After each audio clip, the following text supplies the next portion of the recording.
All right. What is going on, everyone? Hope you're having an amazing Monday.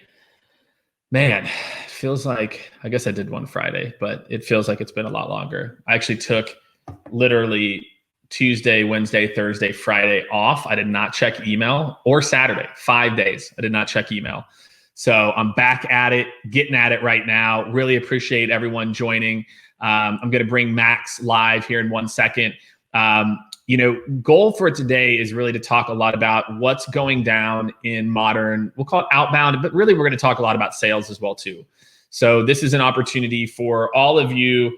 If you follow me, you follow Max, you're probably already in sales or you're in marketing. So we're going to try to talk a lot about modern best practices, what's working, what's not working, give our take on, what's popping in the world today, what's not working.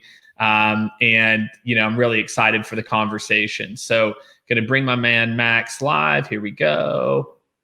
What's up, dude? How's it going?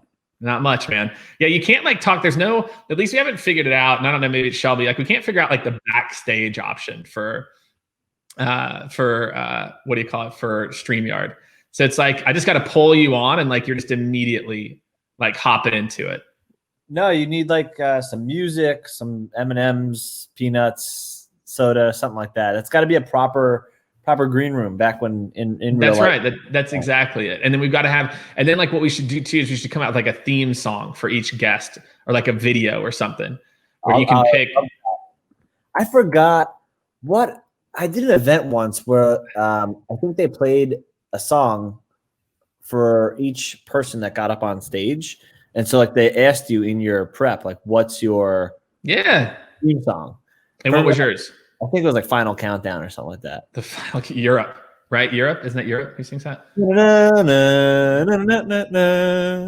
Final Countdown. Yeah, no, I got it. I know the song for sure. I think it's Europe. I would do that, or maybe Jordan Bowles. What was the song that he come out to? Europe. What was that? I don't know. I think it was Final Countdown is Europe.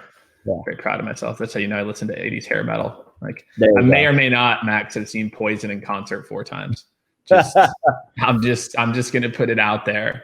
It kind of seems on brand. It actually does, dude. Exactly. Yeah. I'm all over the place, dude. It's so funny. I'm all over the place now with music. I used to be, so I went through this hair metal phase for a brief, and then I was nothing but rap and R&B for 25 years. And now I don't know if it's maybe I have a kid or something. I'm just I'm into all kinds of genres. Yeah, I would have pegged you for definitely Destiny's Child, insane. Yeah, dude. I was all over both boy bands and hardcore. I was really into West Coast rap. Never really a big East Coast fan until later. Tribe Called Quest. Were you Tribe Called Quest guy? They were too no, I like gangster rap, dude. No, man, that was Tribe Called Quest. Goody. I had a Goody Mob CD. I'll take that. But what about No Diggity? You seem like of course. I've also seen Blackstreet in concert too. Little 112. I've seen 112 in concert too. Don't worry, I've seen all them. Awesome. Yeah, I'm a big 90s, 2000s R&B guy. Usher. I've seen Usher a couple times. So, dude, are you in Austin now? Is that what's up? No, we're at the in-laws in Wisconsin. We get to Austin on Wednesday. All right. Is this going to be full time? Yeah. That's right, dude. We have to find a house. We're doing week-to-week Airbnbs until we figure that out. So I don't know. We might buy, we might rent. We're excited to get down there. We got you down there. We got Kevin Dorsey's down there now. There's a lot of people down there. There's a lot of folks. Scott Leese, Carolyn Betts. There's a lot of folks, man. Yeah, it's good. It's Scott Leese, Carolyn Betts. Who made the exodus. Yes, I'm excited to get down there. We got a little sales club popping off. It really is. But I mean, again, Austin it's just easier, dude. It's just easier, right? Yeah. Well, you were in Scottsdale for a long time. Scottsdale's pretty easy too. Different vibe though. Yeah, Scottsdale's easy. Scottsdale's the Dallas of Texas. It's Dallas is Scottsdale and Austin is downtown Phoenix. Yeah. Yeah, downtown and there's some cowboy elements too. You know what I mean? So don't get me wrong. You're gonna run into a little bit of that. We were very much on the fence. We were so we were Arizona. We're both Arizona State people. Me and my wife. We're Scottsdale's great quality of life. We know we like it. So let's try Austin first. We can always go back to Scottsdale. You don't have this same state tax advantage, but it's far less than California. So Yeah, I mean, I don't know how long we'll be in Austin for, but definitely the next 3 years is 3 years. Okay, we'll take it. Yeah, we're the same. I mean, I've kind of moved, right? Like I grew up in Missouri, was in Tampa for 2.5 years, Phoenix for 5, San Francisco 2.5, and then New York for 6. So it's like I've done like a whole like loop now, basically, right? Yeah. Like kind of like like around, and now I'm like back down to Texas. So all right, dude, we're gonna talk some modern outbound. Right. Yeah. We're going to talk we'll talk a little outreach too, like what the latest and greatest is there. So look, everyone, we've got about 30 people right now. People already enjoying Mike Morgan. He's also a big Tribe fan, apparently. Not really sure how I feel about that, but it's okay. I mean, anyway, man, we'll get into that later. Gallum, best albums. I mean, I was a Tribe person. I haven't been into it lately. All right. It's low end theory. I'm gonna go check this out. Yeah, I mean, I went through the whole Wu-Tang, Nas, Big Pun, all that phase. Big L, Yeah. People don't know about Big L though. I feel like Big L was not really mainstream. He passed too soon. Another one who passed too soon. But he was right. one of the best rappers ever. If you listen to it, I mean, it's like his stuff's incredible. And then I went in Missouri because we were like the opposite. So Missouri, like you kind of had two. I went full West Coast. It was Pac, it was E40, Too Short. I mean, obviously Snoop, Dre, Daz, Corrupt. Like I went full West Coast. But Biggie to me always had kind of a West Coast vibe to his music. Like his music was more melodic than like Nas and Wu-Tang, or just like rah, rah, like just hit you. Once in a while, I'll get in like a rental car these days, like the radio come on somewhere, and I'll listen to new rap like accidentally, and I'm just like, this is such trash. I mean, it's like their rhymes are so silly and goofy, and like, what is this shit? Like, this isn't real and raw, like down to, I don't know. Oh no, man, the kids are gonna get at you for this, man. The kids are gonna get at you for talking. I mean, but Drake, but I don't know. Look, I've always been a Drake fan. I don't give a shit. I've seen Drake in concert a few times too. Drake can put it down. I don't care what you think. With Lil Wayne and Drake and all that stuff. Like I came out of high school and I was still listening to rap, and it was like Cameron, Dipset. That was my jam. That was what I was listening to. And I was thinking of Fabulous when you said that. Yeah, well, he was great. He was phenomenal. He had his little chipped tooth, Oh man, Fab was he was one of the best. Even like 50 Cent, Game. Yes, dude. Banks. I mean, they had oh man, don't get me started with Ant Banks. Imagine just two white kids in Missouri, me and my best friend Nate, and we had this Too Short, Get In Where You Fit In, which is one of the most ridiculous rap albums of all time. And like he would be Snoop Dogg and I would be Ant Banks, and we would rap these songs. And then I go back and listen to these songs now, Max. I'm like, oh yeah, these are real inappropriate. Like you can't rap these songs out loud anymore. No, like no, you can't. These songs are real bad. So, all right, modern outbound, man. All right, I'm sure we'll mix it up. What's up, Vlad? What's up, Lars? Lars joining us. What's up, Lars? I love that.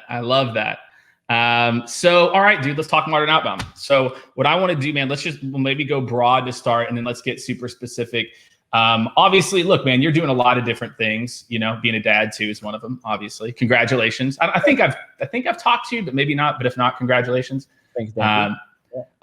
But what are you, and obviously look, being at Outreach, and we obviously work closely with you all and do a lot of this work too.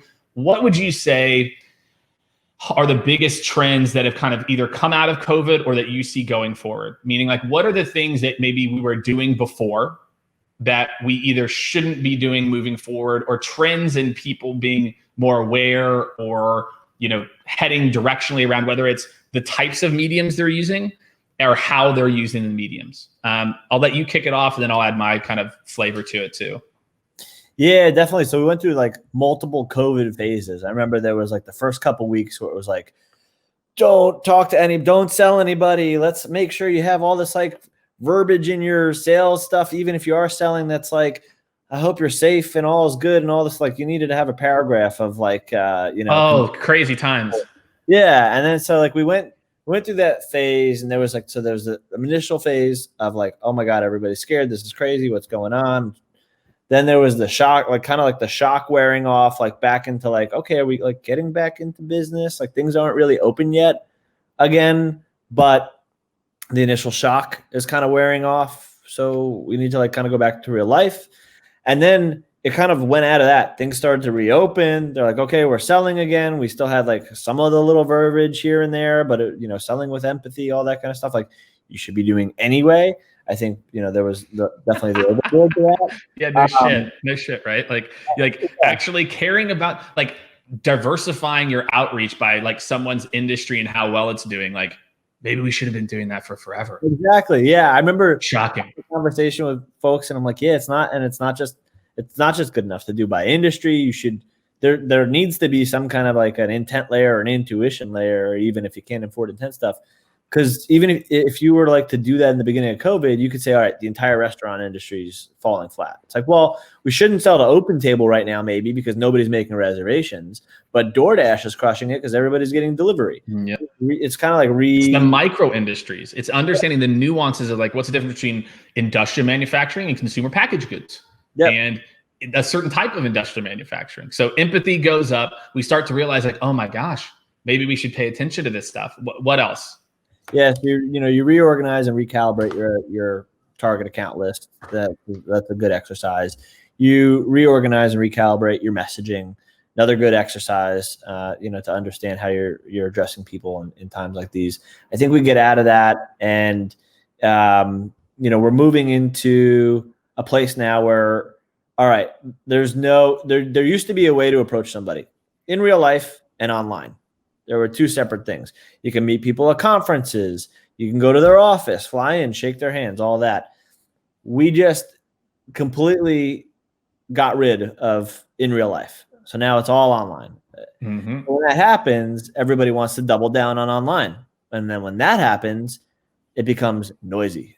Everything is saturated. All the stuff that everybody's used to doing is completely saturated. It's completely noisy. Sending the same old things that you were sending before is no longer going to work because now that person's getting a million different emails or phone calls or whatnot. Yeah, you start getting really creative about how you're going to get in touch with these companies. So is this the part where you want to go into like trends that I'm seeing working? Yeah, let's do it, man. Yeah, and what are the things? I think that the way you described it, I think is a perfect segue because we're now on the other side, but guess what? It's still the same. There's people that are doing better than others, et cetera. And so you still have to, what I really feel like is we've spent the last bit here training all creativity, thought out of a lot of sales teams. And instead, we had trained them to push buttons. They were only using, whenever we go and look at instances of outreach, Max, like, some people have a lot, but most people are just running some pretty basic stuff. And I feel like we've just kind of gradually declined the amount of personalization we're doing, to call it personalization at scale, which most people aren't actually doing. The first name, just so everyone knows, company name and first name, insert title is not personalization at scale. That's like the worst case scenario. But I feel like as we come out the other side of the companies I think are going to win in the macro are companies that do both. They track as much as they can. They look at results and they optimize 24/7. I feel like sales, the reason so many sales orgs got punched in the mouth worse than they should have is that they'd been moving slow for a long time. They were used to optimizing their outbound strategy every 3 months, 6 months. They're optimizing their sales strategy every 12? They're just moving slow. And COVID really showed us that, like, wow, so if you optimize, you can tweak your results. Like I feel like that to me is the biggest trend. We've got to take that trend forward. We've got to take the trend forward of always on optimizations and stop treating your sales ops team probably doesn't have the bandwidth. RevOps is a make-believe thing that half companies don't even know what it really can do. It can really work, but a lot of people don't know what to do with it.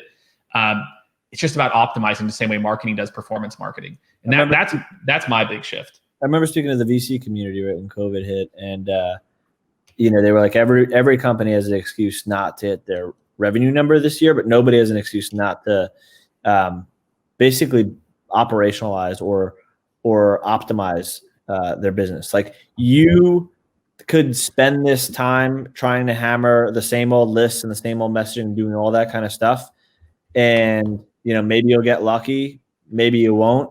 But you should be spending this time on building a better process. And that's what you need to do to get through this year, because like things will come back. When they do come back, are you going to be doing the same stuff you were doing before? Or are you going to have gotten better through this time? So there's no excuse. to not have spent this time getting more effective, getting more efficient with your messaging, with your outbound and the process that you put in place there. So, I think I wanted to set up like how we got here today, where we are now. There's more noise and saturation than ever before. It seems like Q3s are, for a lot of companies, people are blowing it out of the water. Things are coming back. All the deals that push from Q2 are going to happen in Q3 or Q4, or at least some of them. So what did you do to get better during that time? What did you do to kind of refine, your process during that time? And I think that's what was really important. And like to use the rest of this year to do so is really important. The A/B testing that you're talking about, all that kind of stuff. One of the things that we are looking at is, the saturation is at an all-time high. There's fewer channels to reach people than ever before. So what are you doing to cut through that noise? Personalization at scale and creativity in the sales process is key. It's crucial. But also, like, are you experimenting with different, reaching out to different levels? So, like the direct mail stuff is a perfect example of this, and is one I always use. Love direct mail. Big believer in it as a channel, as part of your outbound, process. If you send your stuff just to the VP, just to like the head, of your project line or decision maker or whatever you think that is, as the VP, I get a million different things. Remember my desk at my office when we used to go to offices, I'd come back from like a work trip, get to my desk after a week being gone. I got boxes. It's like all of this opening. How many socks did you get? I mean, that's the real question. How many startup socks do you own? But the funny thing is that like I didn't want any of that shit. Like I would just like give it to my like team members or throw it out or whatever. Like it just kind of went right over my head. Yeah. I didn't know who sent it to me. Like it wasn't that interesting. There were very few occasions in which it was. But most of the times, like I don't need more crap. Like I'm a VP of marketing. I sold my company. I can buy what I want to buy. I don't need, whatever tchotchke it is. And I probably don't need more socks or whatever it is. But the interesting thing is my team members don't get that kind of treatment. So like one, if those things were to be sent to them, it wouldn't go over their head. They would perk up and they'd be really interested in it. Two, they want a lot of that stuff. They're like interested in it. It's fun for them. Oh yeah, I'll take a pair of, gong socks. Yeah, exactly. This is awesome. So I think a lot of times you can go directly to the project owner. And like that's actually how things get done on our marketing team many times. If we are selecting event software, the person who is in charge of that project is probably the person who's building the deck and running a lot of the evaluation before it gets up to me. If you can make that person a champion that's going to tell me which software we should use and influence that decision, that is going to go such like a longer way than trying to send something to me directly and get on a call with me directly and understand my priorities. And I was on one of these with Kevin Dorsey a couple weeks ago, and I think he said something around like your lower level people is where you get all the insights. Then the next level up is info, and then like my level as the VP is influence. And I think that's crucial. Like, can you go to the project owner that might be our manager of field marketing and get the insights from them about what we're looking for? Help influence the rubric in which we're grading or running the evaluation, and build that relationship. And you can use things like Sendoso and all types of outbound to approach that person who doesn't get any of the noise and saturation that a higher level person might, and leverage the shit out of a more junior person that's going to give you all the insight and intel into the evaluation. But I won't get an MQL for that, Max. Yeah, Max, that's the problem. Max, if I go get a low-level marketing manager, I can't flip the MQL. Well, that's the problem. Maybe I can't flip it, and my sales rep's like, Gene is not qualified. Yeah, I think it's also the long game. It depends on the size of the account. That's how you get the MQL in the long term. That's how you get me on the calendar, at our organization. Like that person that's doing the evaluation, like you won't make it to my round if you don't make it to theirs, right? So it's just how we run things internally. I think it's different for all businesses. I think it's for The larger businesses where many stakeholders involved, I think it's something you need to be doing no matter. I agree. And I think the key for a lot of people here, I think just to like hear is what you're talking. The other thing is I think people struggle to implement why I think direct mail has struggled is people struggle to implement it in a sequence that we almost look at whenever we're sending something, we look at it as so far different from everything else we're doing. That what I feel like just advice for everyone is there are plenty of ways you just integrate it into the process. And I think what you're also saying, that the second thing that Max brought up that I just want to kind of highlight for everyone is within each org, that's why you have to have multiple sequences. One is for the event and the other is I'm making Max as an executive smarter. I'm constantly, maybe every week, I'm sending Max, what's the future of events? Hey, I know that you guys typically do these, you host Unleash and then you sponsor these conferences, which you could probably go to their website and figure this out. Every week, Max, I'm going to send you a state of in-person events and where things are out. Is that okay for you? And someone like Max is like, okay. Is he going to look at most of them? No. So imagine, I just feel like right now, we've started to squish these plays toward the middle because it's easier. We run these campaigns and marketing a lot of the times controls this industrial budget. It's not a part of this, integrated play. So to me, like you have to have direct mail integrated. It's not always step one. And I think even Sendoso talks about it shouldn't be step one sometimes. And then to your point, it should be bifurcated or trifurcated by the roles you're reaching up to. Because almost all of you have at least a decision maker and end users. Yeah. So, I just use Sendoso and direct mail as an example of this. It's the same thing that's true about emails and phone calls and things like that. Like, if I get 1,000 of them a week from vendors, let's just use that number as an example, as a VP, the project owner might get 5 or 10. So they're less inundated. So they're more likely to actually take them and might even be more likely to have the time to take them. And you'll get valuable information there. I mean, I think our best sales reps do one thing really, really well. They speak to an end user at a prospect company, and they understand the business from that end user before they go to an executive. And so then when they talk to an executive, they can use their language that they use internally. They understand their pain and their problems.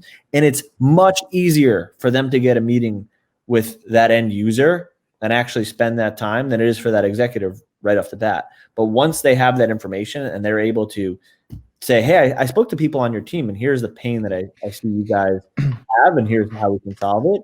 Then that's like, oh, wow, this person actually did the work. They actually know my business. So easy to stand out. Max, what % of people, and again, as a VP of marketing, obviously, and there's more marketing tech than really any tech out there. How many people actually send you something that is personalized like what you just described? I talked to somebody on your team. Even let's just start there. I've talked to 2 people on your team. What percent? Far less than 1%. Far less than 1%. Dude, I was telling someone this. Max, if I was an SDR today, I would set 1 billion meetings. Maybe not 1 billion. Maybe that's being like, I would say it would be the easiest job. Like it's so, again, like there's all this talk on LinkedIn. SDR is the hardest job. It's the hardest job. And don't get me wrong. Like, look, I came from an environment. I had to make 100 calls a day and have 2.5 hours of talk time and set 2 meetings and close my own. And I'm not saying like I had to walk in the snow with no shoes. I'm just saying I've got the street cred. I've made these cold calls. My friends, being an SDR is as hard as you make it. All Max is saying is go talk to a few of their people before you want to flip the MQL. And then by month 2, you're going to be flipping 20 or 30 as opposed to just banging your head running the same tired plays. We're talking about so little personalization. He could even have that conversation in a DM on LinkedIn with the event person without even having a call. And I feel like this goes back to that creativity, that thought. Max, I feel like this is leadership's fault. Yeah, I was just going to say, well, as you were going into that, on the SDRs, I mean, a lot of times it's not their fault. One, they learn everything they learn from their management. So like the management needs to be teaching this, but it's what they're graded on. It's what the metrics. That's why I said the MQL thing. That's why I said the whole MQL thing of I know that logic tells me I should go do this because, and I see this behavior too, Max, and I'll let you get to it, is that then once they flip a company to a rep, even if it's a person was discode, they then keep the company with the rep. They don't flip it back. And I'm like, what the fuck are you, like, why are you doing that? That makes absolutely no, like, if you want to incentivize that right behavior. So you go on about it. I think we just have to rethink how robotized we've made this process, and just accept that there's a reason that, like, Trish released a report. I think it's like 50% or 60% of people are hitting quota. And like, this is the reason, is what we're talking about. Yeah, just the wrong things are being measured. The wrong, it's a lot of times it's vanity metrics, it's activities, talk time, all that kind of stuff. It has to be the right things. It has to be it has to lead to the outcome. The meeting is getting booked, and the meeting is getting booked with the right people, and the work has been done to get that meeting in a place where it's going to be successful. And Scott Barker and I, work with some of our enterprise and strategic reps on our top target accounts. And a lot of times we question, like, well, what makes this a target account? Like, what intent did they show, or what hand raising did they do? They're Fortune 500. They're big. Yeah.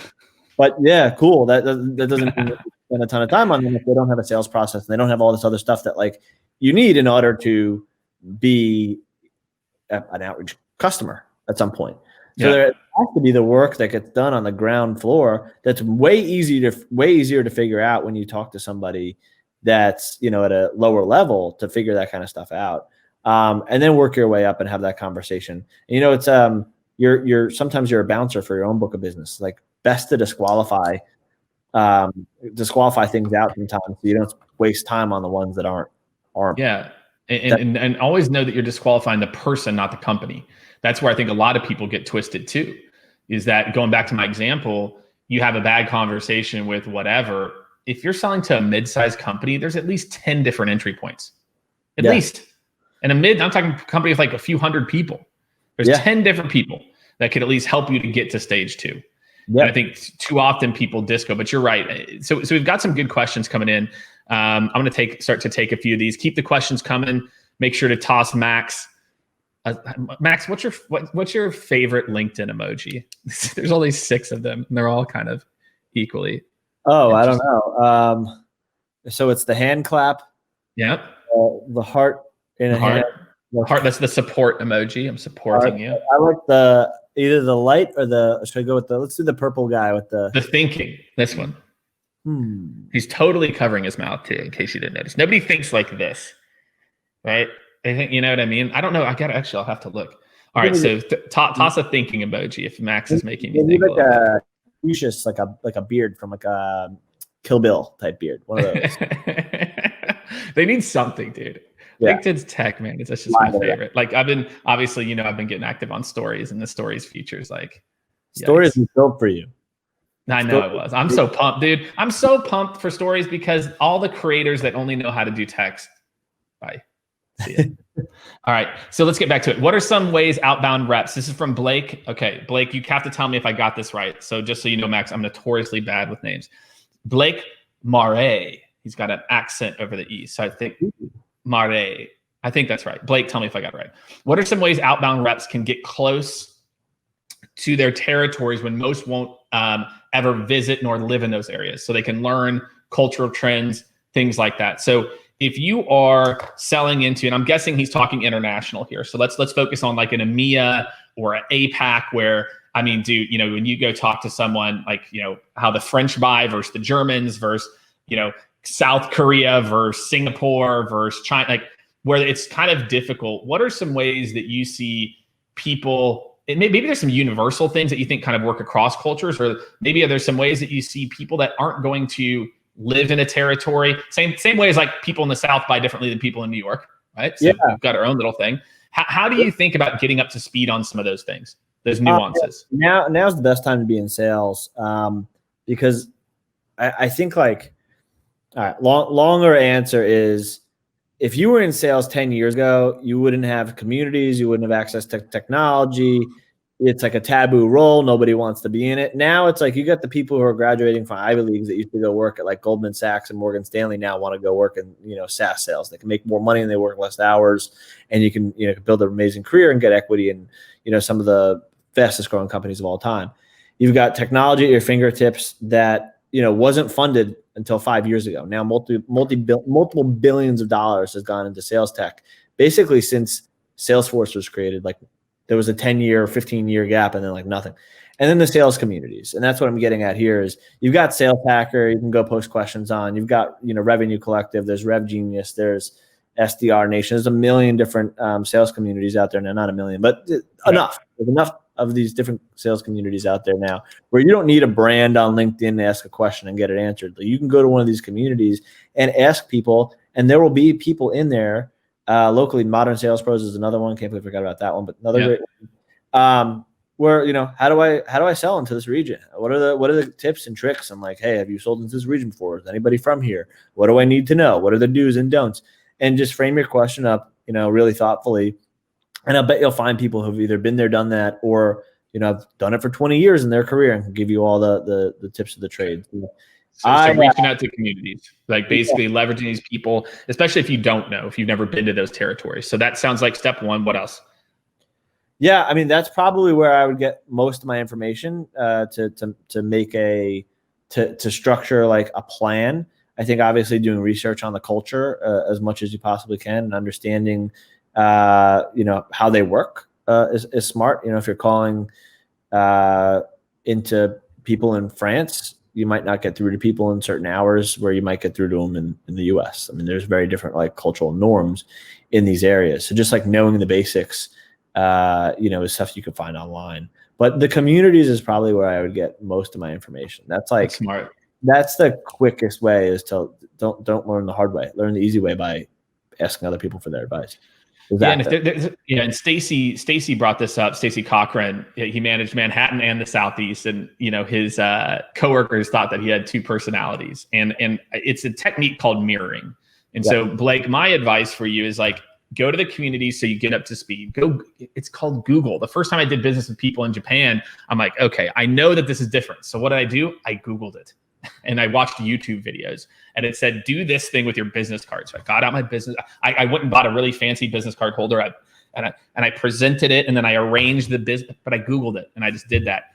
And then mirror, meaning like for me, and why Stacy brought this up, Blake, is I grew up in the Midwest, but like I said, I've kind of lived all over. But I grew up in the Midwest. By the time I was 20, I had seen the ocean twice in my life.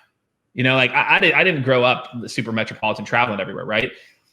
But I could mirror match. Okay, I hear this person's talking slow, so I start to talk slower. I hear this person's talking fast, I start to speed it up. This person likes to talk direct. This other person wants to be a little coddled. To me, this is sales techniques too. So use the communities to get up to speed, but don't forget, Blake, mirroring is a very important sales technique to have in your arsenal, to be able to meet people and make them comfortable where they are versus just how you prefer to communicate. Was Paul Allen impressed with your business cards? Huh? Why does Paul Allen not have business cards now? As American Psycho reference. Oh, shit. Dude, American Psycho's probably top horror movie of all time. Oh, man. Every time somebody brings up a business card, I can't help but think about it.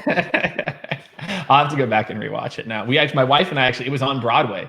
My wife and I actually went and saw American Psycho, the musical, like maybe, was it a year and a half ago? Something like that. It was fantastic. Card was nicer than mine. Printed on raised lettering. Oh, that's right. Yeah, the card stock. Yeah. Oh, that's right. All right, I remember now. A little off-white. Oh, man. I love this. I know. All right. Let's go to the movies too. I watched The Thing, which is an old school horror movie over the weekend. It was like what popped up for me on Amazon. Is that like The Hand or something like that? No, The Thing was this creature that was trapped under Antarctic ice, and it could like shape shift into things. But the graphics for that day were pretty. It was like, what's his name? What's like a Kurt Russell? It's like a Kurt Russell like breakout performance from like 1980. Ooh, Snake Plissken. He's the Kurt Russell. This like. He was pretty good back in the day. All right, we've got a couple more questions here. Let me hop in. Where was one? Okay, here we go. Jeremy Burns has one. This is a good one. Community, pods, G2, Sales Hacker, Vendor Neutral are aggregating attention faster than ever with the moves to online. How do you think a company's sales and marketing teams can better leverage these marketplaces, or should they try and compete in these emerging marketplaces? So, how do you get? I think the question is two-part. How do you leverage them to get meetings? Two, if you are a company, and outreach, I know, right? Outreach competes all over the place, in both G2, but also, Forrester, Gartner, and like the bigger players too. So maybe we'll flip it since you're in marketing, and maybe start with how you leverage it. So how do you all think about these as a marketer? Is it part of your where you need to be, and how do you activate it? So let's start with maybe the latter first. Yeah, the good news is that on the community side of things, it's not that expensive. You just need to show expertise. So being in the communities, answering questions, admittedly, like we could do a better job at some of this type of stuff. It's hard to, it's actually been harder in the COVID environment where everybody's like, gunning for their business and their book of business than, pre. I think people have a little less time on their hands and also want to do less on the extracurricular side because they're like, I'm staring at a computer screen all day. But that's the best way to take advantage of the community is being in there, sharing knowledge, sharing value, delivering value as much as you possibly can. What are the things that we're learning that we're best in class at that, we can help other companies with? So how important is G2 in these sites, or G2 or like any of these? How important are they to you? So at outreach, if you think about all the different things in marketing, are these we pay attention to it. We make sure that we're getting reviews. How active are you on not just let's go with more of the review type communities. How important do you think that is now and is becoming? I think it's different for different businesses. For us, it'll come up once in a while, like smaller deals. We don't see it come up that often. And I don't know, who knows? Maybe it comes up and, we don't see it because that's right. Yeah. Review somewhere, but I we don't pay a ton of attention to it. I think we think of it more holistically as everything that we do. Do we have coverage everywhere? And it's tough. A lot of it's pay to play. So, do we want to spend money on buying reviews and things like that? All this stuff is pay to play in one way or another, one way, shape, or form. So that's right. It is it's tough for a marketer to kind of figure out what does the enterprise care about? What does the mid-market care about? What is, what's going on here? What's going on there? I think the only thing that we can do is form an opinion based on what we see for our business, and then, place the bets where we want to place them. Let our competitors place theirs where they want to place theirs. I think you'll see in some areas that we have a competitor that'll win in one place and one place only. So they quadruple down on that one place. Yeah, exactly. So number one in this site, which, hey, look, it makes sense, right? If you win there, why wouldn't you? If I were them, if I had nothing else, I would only, harp on that one thing, and I would quadruple down on that one thing and spend that money and do what you need to do there. I do think the only thing that we can do though is form our opinion, and then try to provide as much value as possible in a lot of these communities as we can. Answer the questions publicly with thoughtful answers. We do a lot of things that we consider best in class, as we should. Drink our own champagne using our product. It's one of those things where, you wouldn't go to a out of shape personal trainer or, a financial advisor who rolled up in to your house in a lemon. So if we're selling to people sales software, we should be selling it well. And if we're not, there's a problem there. So, the communities we get involved in, we need to be able to articulate does your sales team use them? So maybe the first question. So Max, how does your sales team use them? Do they think about the community? Do they leverage any of these types of review communities in the sales process? Or how do you think other sales teams could? Yeah, the review sites, a little less than some of the other things that we lean on, like Forrester, research, or, other things like that. Customer stories, customer testimonials, things Sure. that directly affect us. And then I think there's the communities. It's more that they're leveraged in deal cycles, and more that you can originate deal cycles or support deal cycles in them if somebody's asking a question. The most common things that I get are VPs of marketing or VPs of sales asking about ABS or ABM. And then I can jump in and say, hey, here's how we're doing it at Outreach. Happy to walk you through and the proof, right? This is what we're doing versus the hypotheticals of how you should do things. So all right, man. So we're going to talk about the future. So as we go forward, we've already started to kind of hint at it. We kind of have circled around it. If you're talking to a sales leader today, and let's start with the sales leader, what would you tell them? What if they said, hey, Max, what can I do to be better in 2021, 2022? What's the foundation I need to start laying now? Or CEO or leader of some type? What is what are the key pieces of advice you'd give them about what they need to do today to win and what it's going to take to win going forward? Yeah, I don't know when this thing is going to come back. Like when, are we going to get real life going again? Our conferences is going to come back. Our flying office is going to come back. So I think you need to think about like why you did those things in the first place. And the answer, for us at least, was to build rapport and to build trust with people. In the sales process, whether it was at a conference and serendipitous at a booth or at a coffee table or whatever, or it was at somebody's office. And when you think about like the reason behind things, then you can move forward and understand like how you're going to adjust to those things in the future. If you just say, okay, we're going to mirror this program, we did an in-person event, we're going to do a virtual event the same way. And you try and have people like meet at a booth in that event, that's not going to work. So you can't have people meeting during the event like you would in real life event. You want to have them have a really good process before the event to follow up with people. Hey, I see you signed up with our event. What are you hoping to learn? Let me see if I can make sure, like, facilitate any introductions, or like, let me see if I can help you with the agenda. Make sure you see the right things, or, X, Y, and Z. And then after the event, follow up with, hey, I hope you enjoyed the event. What sessions did you like? Is there any more information we can provide on X, Y, and Z? So it's a different experience. So really thinking through like, okay, if we do want to build trust and build rapport with the people on the other end, what are the things that we need to do? It's not just as simple as saying, okay, well, we did this in person, now we're going to do this online. Right. So that's the first part. The second thing is, how are we cutting through the noise? How are we differentiating? Exactly. Yeah. What is everybody else doing? When they go left, we go right type thing. Like what can we do to set ourselves apart so that we don't get stuck in in the archives or the trash can or spam or voicemail or whatever it is that we're doing in outbound. So just getting really creative and understanding kind of that everybody's doing what you're doing right now. What are you doing differently?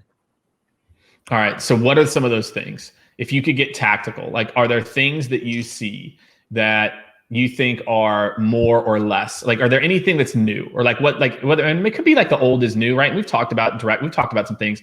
Are there anything that you as a marketer, or you see your, SDRs that they're doubling down on, any areas where you feel are like most important, like new trends or anything for them to take advantage of?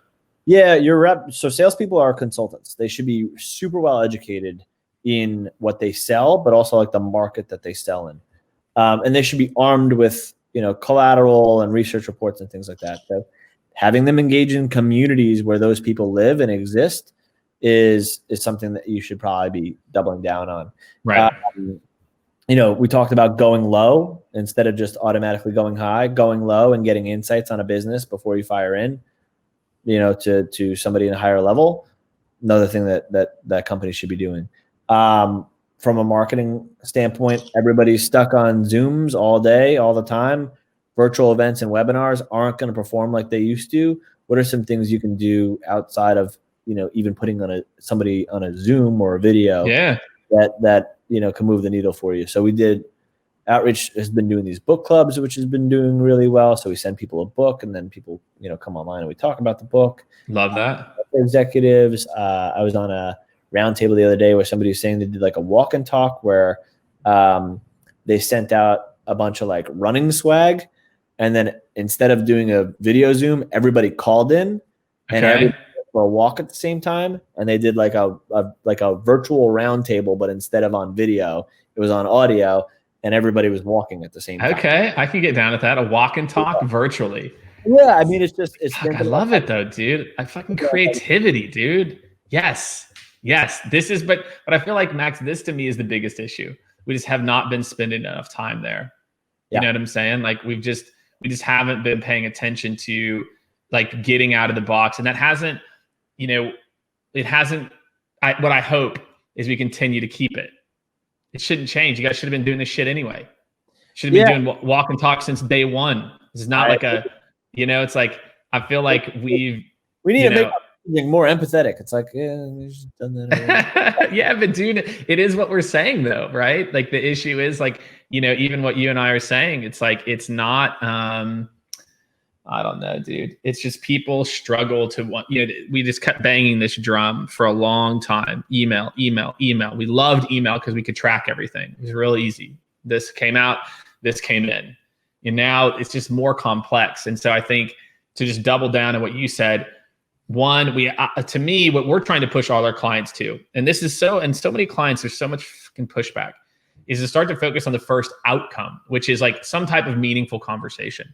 So instead of focusing so much on the calls and activities where that you probably want me to do other things like interact in the communities. Like, don't you guys want you tell me, like, do you guys have your sales teams like trying to interact in some of these communities, where they can? Yeah. Yeah. We want them there. I think some reps do it better than others. I think some are really outgoing or have, more time to put into it. I also think there are a lot of like the up and coming type reps who like want to learn also. So they're not just in there to share, they're in there to learn, they're in there to interact, they're in their network. If I were in the beginning half of my career, it's probably where I would be spending a lot of my time, because it's not just right? But it's about me learning, it's about me networking, it's about me meeting people. I mean, that was like the whole reason we're going to conferences. It's like you met your counterpart at another company or another VP of sales or somebody, Right. That's LinkedIn every day. Yeah. If you just add the fact that if you're an SDR, your whole get to 30,000 connections of people that are relevant in your industry. Yeah. And stay in and it's so funny how it's just the same plays digitally. There's nothing new. It's the same thing. I've used this analogy a bunch. I've said, look, sales leader, VP, CEO. If I said I've got 100, let's say let's just take outreach. Max, are you interested in sponsoring this event? I have 100 directors of VPs of sales, both their SDR manager and their manager, and they're going to be at this event, and I'll give you all a 5-minute speaking spot for free. Would you fly someone to go do that? Yes, yeah. Of course you would. That is the opportunity that you have by posting on LinkedIn. You just connect with all of your patch. And if you put out content that's valuable, it's the same thing. And I feel like too many people just still viewed as social media, and so they let ego hang them up, et cetera, as opposed to, but you would go speak at an event to these people, right? Well, yeah, of course. What's the difference? You connected with them. They're following you. That means every time you post, they see it. Now with stories, it can even be more of a one-to-one connection. I feel like the future, I think the first teams that learn how to teach their bigger teams and outreach, you guys have a big enough team. If you can train 100 sellers how to put out interesting industry content weekly, just one or two, those companies are going to destroy in the future, because you're automatically cutting through the noise, because you're not having to deal with their inbox. You're not having to deal with the call blockers, stuff like that. So mine would be how can marketing better empower people to get active? And then LinkedIn will die too. Don't get me wrong. Everyone thinks I'm like married. I'm not married to LinkedIn. It's just where the attention is now. Like Gary Vee would say, right? Like this is where the eyeballs are now. So of course I'm going all in. This is where my buyers are. Heads of sales and marketing and CEOs. Of course this is where I'm at. Right? If they start going to TikTok, I'll be fucking doing dance moves 24/7. Right? Like, because that's where the attention is. And I feel like these ideas you talked about creativity. Well, you're thinking about where people are. Well, they need to move. So let's put our stuff in their ear. That's why you're seeing all these podcasts blow up. So that's what I would add to it. And Max, I'll let you kind of like get the last thought in here, but I just want to kind of make that point that now is the time to be creative. Now is the time to allow people to try to break shit. Now is the time to allow for tracking to where we can optimize. We need to be able to track certain things, not everything, certain things, so we can optimize. But we also don't want to crush creativity by only doing things that we know we can track. Because guess what? No longer, back when Aaron Ross created predictable revenue, one-to-one activity mattered. Every call, every email was to set a meeting. Now, one-to-one activity doesn't exist. So that beautiful little funnel that you have that shows activities to buy, it's broke. It doesn't work anymore because you're asking your team to do so many activities that aren't one-to-one. Influence-based activities. Influence. So that would be my parting thought. Sorry to preach. Well, no, I'm not sorry. It's the fucking truth. So I hope everyone listens and starts to address this. Stop tracking metrics because it's what Aaron Ross told you to do. And I love Aaron. I've got a lot of love for Aaron. We talk like every other week, but stop doing it because that's what the VC model says. It doesn't work anymore. It's broke. So try something different. Rates and reply rates in the past. You now have sentiment and attribution and meetings booked and things like that you should be tracking that are much better. If you send somebody an email that says "found your dog," you're probably going to have a pretty high open rate, right? Right. I showed up at your kid's school. That's another one. Yeah, I showed up to your kid's school. Yeah, I used to say kidnapped your kid, but somebody on my team thought it was two. That's yeah. I used to say when I show up. Well, it's still even I showed up at your kid's school can get a little. Yeah, exactly. Oh, that's a little scary. Yeah, they're going to open that email. They call the cops. But hey, at least they'll have good open rates to show your manager, right? So that's right. That's right. Look at my clicks. Exactly. Yeah. No, you summed it up pretty well. And I think we covered a lot here in 52 minutes and 4 seconds, 5 seconds, 6 seconds. So I love it. Yeah. Any other things you want to go into? No, dude, I think we've covered a lot of it. So look, Max, where's the best place for people to find you? LinkedIn, Sales Hacker Community. What's the best place for people to get at you? And on the Sales Hacker Community or Sales Hacker Community. And on LinkedIn, go follow Max. Max, we got to get you next. Now that you're moving down here, we'll do some videos. We'll get you more on video. Do some IRL. Right? Yeah, 6 feet. Well, of course. Well, that's right. The camera will be over there, and you can be over there. You can come to the office. We'll set up on the opposite ends. We can do this again. I'll do an Andy Reid, glass. We'll get face shields. Yeah, exactly. It was nice. God, we got a big game tonight. I can't wait to punish the Patriots. It's going to be so great. Sorry, my New England fans. I remember last time you punished them on a primetime game, Brady won the Super Bowl that year. So, they don't have him anymore. But do you remember that? They beat him 44-7 or something like that. And Trent Dilfer was like, the Patriots are done. And then they went to 3 Super Bowls. Then we lost. Yeah, then we lost. Yeah, no, that was Monday Night Football the year after that the Patriots. It was I think it was either Monday night or Thursday. It was the game that opened the season. They just won the Super Bowl and the Chiefs came in and it was 2017. That's what it was. It was September 2017. They went through that year and then they went to the Super Bowl. I think the next 2 or 3 years. That's right. If you want to see the reigning Super Bowl champions, though, that's now. Yeah, Mahomes is the future. Got that. I hope so, dude. We got a good squad. I'm looking forward to it. So appreciate everybody tuning in. Max, I can't wait to hang out. I'll hit you up or hit me up whenever you get down. Text me. We'll get together. Socially distance, obviously keeping it safe always. So appreciate everybody tuning in. As usual, make sure you tune in this Friday. We do the recap. I think we're number 116 of this thing every week, every Friday morning. So make sure to tune in for that. Have a great week, everybody. Keep crushing the rest of the month, and we will catch up with you next week. Thanks, y'all.